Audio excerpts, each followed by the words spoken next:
গিলতেও পারবো না, বুঝতে পারেন না, ফেলতেও পারবো না। কোরআনুল কারীমের ভিতরে আল্লাহ নিজে ক্লিয়ার করে দিয়েছেন, এটা আমাদের জানা দরকার। সূরার নাম সূরা হামিম সাজদা 24 নম্বর পারা। ইন্নাল্লাযীনা ক্বালু রাব্বুনাল্লাহু সুম্মা ইসতাকামু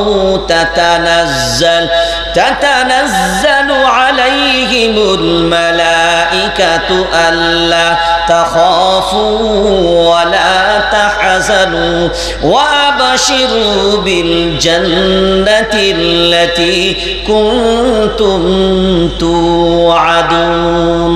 আল্লাহু আকবার বলেন। আমার নয়, আপনার নয়, যে রবের কিতাব তিনি নিজেই বললেন, ইন্নাল্লাযীনা ক্বালু রাব্বুনাল্লাহ রাব্বুনাল্লাহ রাব্বুনাল্লাহ ثم استقاموا تتنزل عليهم الملائكة ألا تخافوا ولا تحزنوا وأبشروا بالجنة التي كنتم توعدون। আল্লাহ কোরআনুল কারীমের ভিতরে যেমন ভাবে এই কথাটা বললেন, বাস্তবের চিত্রের দিক দিয়েও যদি আমরা কোনো নমুনা এই ভাবনা চিন্তায় যাই, রে আল্লাহর গোলাম, আপনার আমার প্রতিবেশীর দেশ একজন আল্লাহওয়ালা ঈমানওয়ালা মানুষ। কারণ আল্লাহওয়ালা যারা হয়, ঈমানওয়ালা যারা হয়, তাদের জন্য কোনো টেনশনের অবকাশ নাই। কিন্তু ঈমানওয়ালা সবাই আমরা দাবি করি, কিন্তু ঈমানওয়ালা কারা এইটা এখনো পর্যন্ত আমরা নিজেরাই কোনোদিন মূল্যায়ন করতে পারিনি। ফাইন আমানু বিমিসলি মা আমানতুম বিহি ফাকাদ ইহতাদাও ওয়া ইন তাওয়াল্লাও ফাইন্নামা হুম ফি শিকাকিন ফাসায়াকফিকাহুমুল্লাহ ওয়া হুয়াস সামিউল আলিম। আল্লাহু আকবার বলেন। এখানে যতজন বসে আছি সবাই আমরা নিজেরাই মনে করি আমরা ঈমানওয়ালা। সবাই কিভাবে? আমরা ঈমানওয়ালা। আল্লাহ কিন্তু একটা কথা ক্লিয়ার করে দিয়েছেন, ঈমানওয়ালা হবে যারা আমি আল্লাহ আমাকে বন্ধু রূপে পাবে তারা। আল্লাহু ওয়ালিয়ুল্লাযীনা আমানু ইউখরিজুহুম মিনাজ-যুলুমাতি ইলান-নূর মিনাজ-যুলুমাতি ইলান-নূর। খুব বিষয়টা গুরুত্ব দিয়ে ভাবেন। আল্লাহু ওয়ালিয়ুল্লাযীনা আমানু ইউখরিজুহুম ঈমানওয়ালা হবে যারা আমি আল্লাহ আমাকে বন্ধু রূপে পাবে তারা। আর আমি আল্লাহ আমাকে বন্ধু রূপে পাবে যারা, ওয়া ইউখরিজুহুম তাদেরকে আমি আল্লাহ বের করব। কোথা থেকে বের করব? ওয়া ইউখরিজুহুম মিনাজ-যুলুমাত। যুলুমাত মানে হলো অন্ধকার। অন্ধকার মানে হলো দুনিয়ার সব রকমের খারাপি, সব রকমের নোংরামি। এই অন্ধকার থেকে আমি আল্লাহ দায়িত্ব নিয়ে বের করব তাদের। কাদের? জোরে বলেন কাদের? ঈমানওয়ালাদের। এই অন্ধকার থেকে বের করে নিয়ে যাব কোথায়? ওয়া ইউখরিজুহুম মিনাজ-যুলুমাতি ইলান-নূর। আমি আল্লাহ আলোর দিকে নিয়ে যাব। আলোটা হলো কোনটা? ওই আলোটাই হলো দ্বীন। একমাত্র ঈমানওয়ালারাই এটা পাবেন। এখন এখানে বসে আছেন যারা ভাবনা চিন্তা করে বিবেক দিয়ে ভেবে চিনতে বলবেন, তারা সবাই দাবি করি ঈমানওয়ালা আমরা। ঈমানওয়ালা যদি আমরা হতাম তাহলে অন্ধকারের জগৎ থেকে আল্লাহ আমাদেরকে বের করার দায়িত্ব, জোরে বলেন, নিতেন। এখন আমরা অন্ধকার থেকে বার হতে পেরেছি? কথা বলেন, বার হতে পেরেছি? আমি যদি নমুনা পেশ করি আপনার কাছে, কারণ এই আমরা বলি ঠিক কথাই, অনেক কথা অনেক রকমের ব্যাপার। আমি সব সময় কথাটা বলে থাকি, তার বলার একটা কারণ, বর্তমান সমাজকে পরিবর্তন করতে গেলে যে কথাটা মসজিদের মেম্বার থেকে ইমাম বলতে পারবে না তার চাকরি টিকিয়ে রাখার জন্যে, সেই কথাগুলো যদি আমরা স্টেজ থেকেও বলা বন্ধ করে দিই, তাহলে এই কথাগুলো বলার আর কোনো প্যাসেজ বা জায়গা হবে না। ধরুন, এটা পবিত্র না অপবিত্র? সবাই বলেন, এক কথাই মানছেন? সবাই সবাই মানেন? কেমন পবিত্র? না পাক অবস্থায় ছোঁয়া যাবে? পড়া যাবে? বলেন, পড়া যাবে? হ্যাঁ, এখন তো কিছু বিয়াদবরা সোশ্যাল মিডিয়ায়, ফেসবুকে, ইউটিউবে অনেক বিয়াদব তৈরি হয়েছে। আমি এগুলোকে বিয়াদব ছাড়া আর কি বলবো? কোরআনুল কারীম বলছে লা ইয়ামাসসুহু ইল্লাল মুতাহহারুন, পবিত্র অবস্থায় একে স্পর্শ করো। আর বিয়াদবগণ সোশ্যাল মিডিয়ায় ফতোয়া মেরে বেড়াচ্ছে, মহিলারা, মায়েরা, আল্লাহ তাদেরকে গতানুগতিকভাবে প্রত্যেক মাসে কয়েকটা দিন তাদেরকে অপবিত্র রাখেন, এটা আল্লাহর পক্ষ থেকে। আর অপবিত্র মানে এমন অপবিত্র, সেই অবস্থায় তাদের নামাজ পড়া, সবাই বলেন, চলে না। কেন? নামাজ পড়তে গেলে পবিত্রতা শর্ত। রোজা রাখতে পারে না, রোজা বলেন, রোজা রাখতে পারে না। কেন? রোজার জন্যও পবিত্রতা শর্ত। কারণ এখনকার এই কিছু শিক্ষিত যুব সমাজ যারা ফেসবুকের প্রেম, ফেসবুক প্রিয় তাদের, সোশ্যাল মিডিয়া প্রিয় তাদের, যার কারণে দেখবেন অধিকাংশ বর্তমান সময়ে অধিকাংশ জায়গায় নামাজে ফ্যাকড়ামি শুরু হয়, মসজিদে ফ্যাকড়ামি শুরু হয়। আর এইগুলো মুরব্বীদের থেকে ইয়ং জেনারেশনের ভিতরে প্রথম ঢোকে।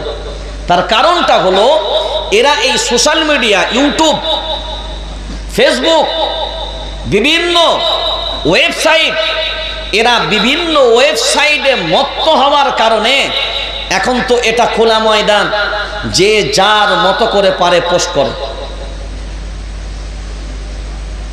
আমি অবাক, তারা এত বড় বড় নাম উপাধি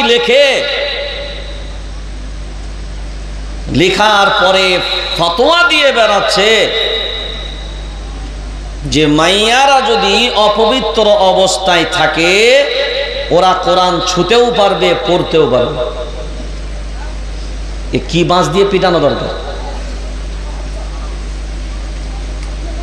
ঝুড়ো না ঝুড়ো? এখন চিন্তা করেন, যদি আমাদের ভিতরে আল্লাহর কোরআনের মতন পবিত্র কিতাবকে অপমানিত করার একটা বড় চক্রান্ত,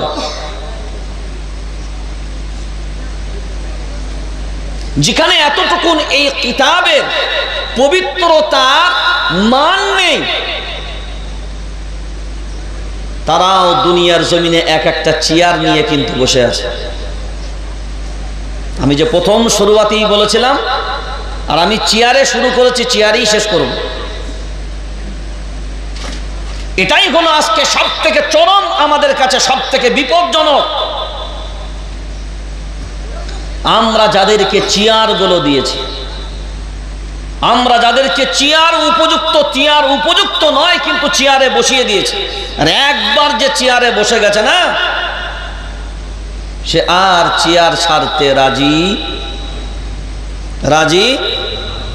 সেই চেয়ারটাকে টিকিয়ে রাখার জন্য যত রকমের কৌশল, যত রকমের চক্রান্ত, সেটাও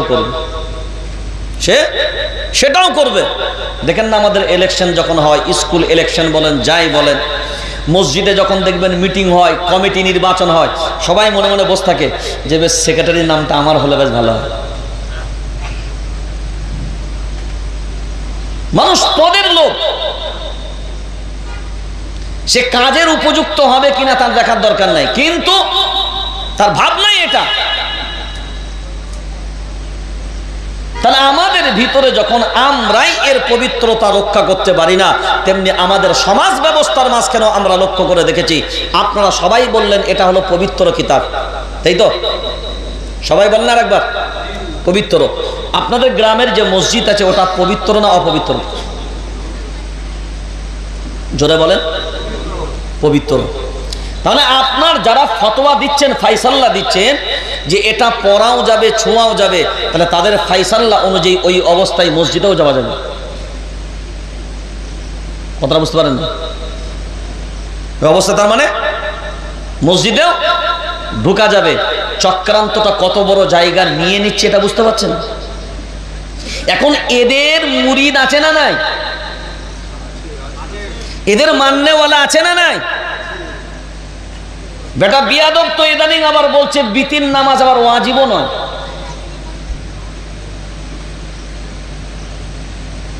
এখন চিন্তার বিষয় হলো এটা যে তাদেরকে অনুসারী যারা, তারা কিন্তু বেঈমানদের মানুষ না।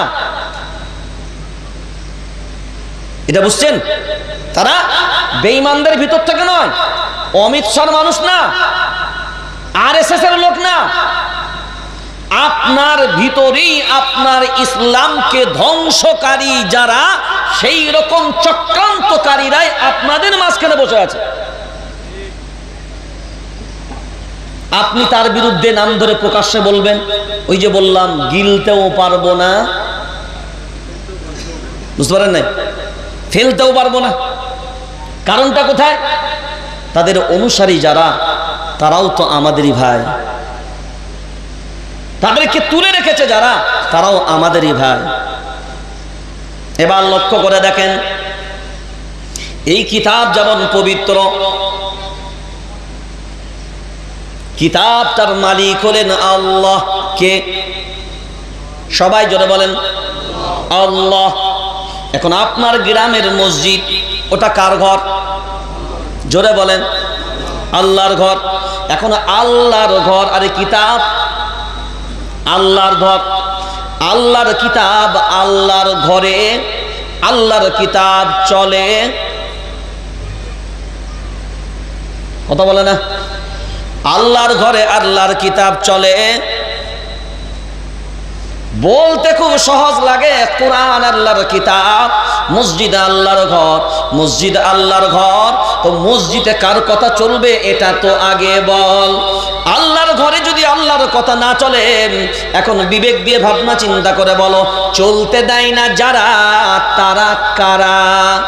বললাম বলতেও ফেলতেও পারবো না, ধরে বলেন গিলতেও পারবো না। কেন কথাটা বললাম? খুব যদি বিনয়ের সাথে ভাবনা চিন্তা করে আমরা দেখি, লক্ষ্য করে দেখেন, কুরআনুল কারীম সূরার নাম সূরা ইনফিতার। ইয়া আইয়ুহাল ইনসানু মা গাররাকা বিরাব্বিকাল কারীম।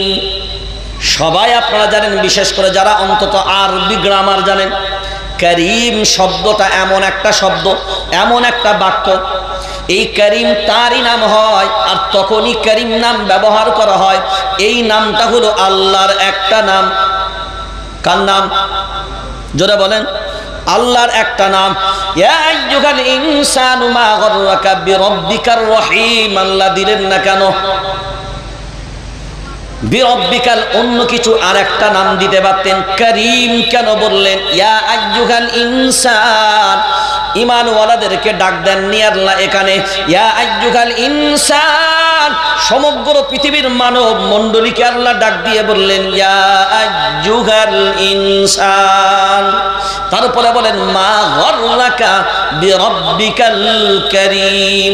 মা গাররাক, মা গাররাক বিরব্বিকাল কারীম।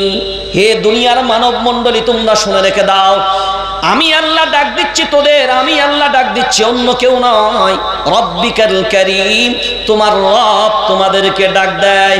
ওরে গুনাহের দিকে যাবি না, অন্যায়ের দিকে যাবি না, অপরাধের দিকে যাবি না। যেমনি কোনো মানুষ যখন অপরাধের দিকে ধাবিত হয়, আল্লাহ তখন পিছন থেকে ডাক দিয়ে এইভাবেই করে তাদেরকে আটকানোর চেষ্টা করে।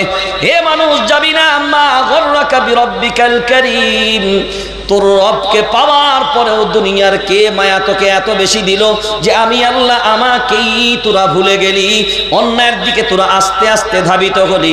মানুষ যখন গুনাহের দিকে যায় আল্লাহ তখন তাদেরকে আটকানোর চেষ্টা করে। হ্যাঁ, আল্লাহ তাদেরকে আটকানোর চেষ্টা করে, ওই যাবি না, বাধা দেয়। এই মানুষ তারপরেও কিন্তু জুলুমের মাঝখান দিয়ে চলে যায়, অপরাধের দিকে চলে যায়। কুরআনুল কারীম সূরা মায়েদার ২ নম্বর আয়াতে আল্লাহ বলেছেন, ওয়া তাআওয়ানু আলাল বিররি ওয়াত তাকওয়া ওয়া লা তাআওয়ানু আলাল ইসমি ওয়াল উদওয়ান। আল্লাহ ঘোষণা দিলেন আমার কোনো ব্যাপার নয়। আল্লাহ নিজেই ক্লিয়ার করে বলেন, সব রকমের অপরাধ, সব রকমের অন্যায়, সব রকমের খারাপি থেকে বেঁচে থাকো তোমরা। আর সব রকমের অন্যায়ের সমর্থন যেন তোমাদের দ্বারাই না হয়। ঈমানওয়ালা পরিচয় দেবে যারা, রবকে রব বলে মানো যারা, শুনে নাও তারা, আমি আল্লাহ আমার ঘোষণা, কোনো অন্যায়কে সাপোর্ট করবে না তোমরা। সব রকমের অন্যায় থেকে তোমরা দূরে থাকো, তার সাপোর্ট থেকেও দূরে থাকো, এবং সব রকমের হকের পক্ষে তোমরা পরিপূর্ণভাবে সহযোগিতা, জোরে বলেন, সহযোগিতা করো। এখানে